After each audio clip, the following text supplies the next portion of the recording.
बिहार का चुनाव हमेशा से पूरे देश में चर्चा का विषय होता है। इस वक्त जिस तरीके के घटनाक्रम दिख रहे हैं बिहार में, क्या लगता है क्या तस्वीर दिखाई पड़ेगी और कब जाकर ये चीज़ें थोड़ी सी सामान्य होंगी, लालू परिवार को इंक्लूड करें?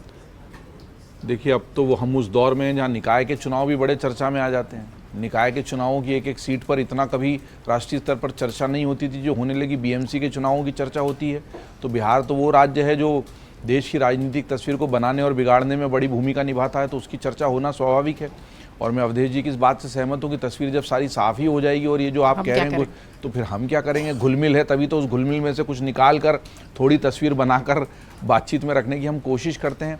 देखिए, लालू परिवार के भीतर जो कुछ भी है वो निश्चित तौर पर महत्वपूर्ण भी है और चुनाव पर प्रभाव उसका रहे कितना। आज तेज प्रताप आज पार्टी बना लेंगे और कल सारी सीटों पर चुनाव लड़वा देंगे और परसों कुछ हासिल कर लेंगे, ये तो संभव नहीं है। लेकिन अगर वो सचमुच कहीं भी 10, 20, 50 सीट पर भी थोड़ा भी मतलब 200, 500, 2000 वोट भी पाते हैं तो वो वोट किसके कटेंगे?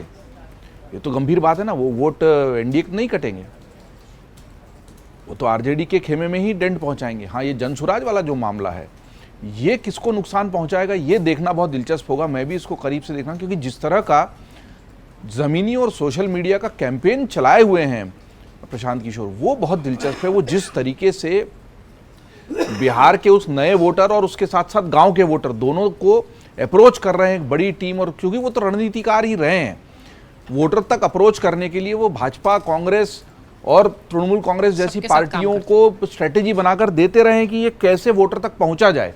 तो खुद की पार्टी, अब वो कितना सफल होंगे वो एक अलग बात है, लेकिन जिस अनोखे तरीके से पहुंचने की कोशिश कर रहे हैं तो भूमिका वो निभाएंगे। मुस्लिम वोटरों को लेकर बिल्कुल ठीक कहा अवधेश जी ने कि उनकी हमेशा उहापोह की स्थिति होती है कि जाएं तो किसके साथ जाएं। कोई एक अकेला रखवाला इस वक्त उनको तो नज़र नहीं आता। जिसको वोट वो दे भी दें, जो लोग उनका ख्याल नहीं रखते हैं वो उसकी वजह से हार भी जाएं, और जिसको वोट दे रहे हैं वो उनके वोट का दुरुपयोग नहीं करेगा। उनकी स्थिति तो है कि वो जिताऊ को वोट देना चाहते हैं। अब जिताऊ है कौन? वरना अधिकतर उनके बीच में ये चर्चा होती है कि हमको ऐसा लग रहा है कि हम वोट कुएं में फेंक के आ रहे हैं। अब कुएं में नहीं फेंकना है तो किसको देना है? जो हरा सके। हरा कौन सकेगा? बीजेपी को हरा सके। तो अब उनकी तो चिंता है ही। असदुद्दीन ओवैसी इतनी बड़ी ताकत है नहीं, लेकिन वो वोट काट लेते हैं और फिर उनके वोट कटने से बल्कि फायदा इधर ही हो जाता है एनडीए को। तो अब ये सारी जो कश्मकश है ये वोटर के दिल में भी। और आपने कहा कब?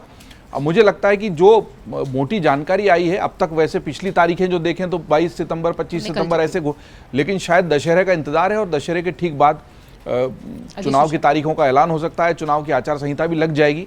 और जो पिछले में भी समीर जी भी हमारे साथ थे और बिहार चुनाव को लेकर करीबी नज़र रखते हैं, तो एक नीति शायद ये बनी है कि जो दिवाली के बाद फिर छठ होगी तो छठ के समय कम से कम पहला दौर ऐसा हो जाए, क्योंकि जो छठ के लिए लोग जाते हैं वो बड़ा वोटर है और बड़ा मायने रखने वाला वोटर है, तो वो वोट देके ही लौटे अगर वो छठ के लिए जा रहा है तो इससे मोटा अंदाजा हमको लगता है कि कब की तारीखें होंगी, किस तरीके से।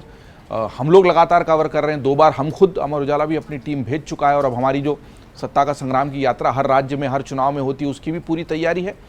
तो चुनाव दिलचस्प है, और कैसे होगा ये तो नहीं कहा जा सकता, लेकिन कम से कम ये है कि एनडीए के भीतर मोटे तौर पर सीटों का मामला सुलझ जाएगा। थोड़ी दांव-पेच कश्मकश वो तो हुई। अभी विजय जी कह रहे थे ना कि वो फ्लाइट में बैठते हैं और उधर तय की हुई सीटें और टिकट बदल जाते हैं, तो ऐसा तो भारत की राजनीति का रंग है ही। लेकिन मुझे लगता है मोटे तौर पर यही तारीखें होंगी और इसी तरीके से चुनाव आगे बढ़ेगा बिहार में। अगर आप ये वीडियो YouTube पर देख रहे हैं तो हमारे चैनल को सब्सक्राइब कर बेल आइकन दबाएं, और Facebook पर देख रहे हैं तो हमारे पेज को लाइक करें।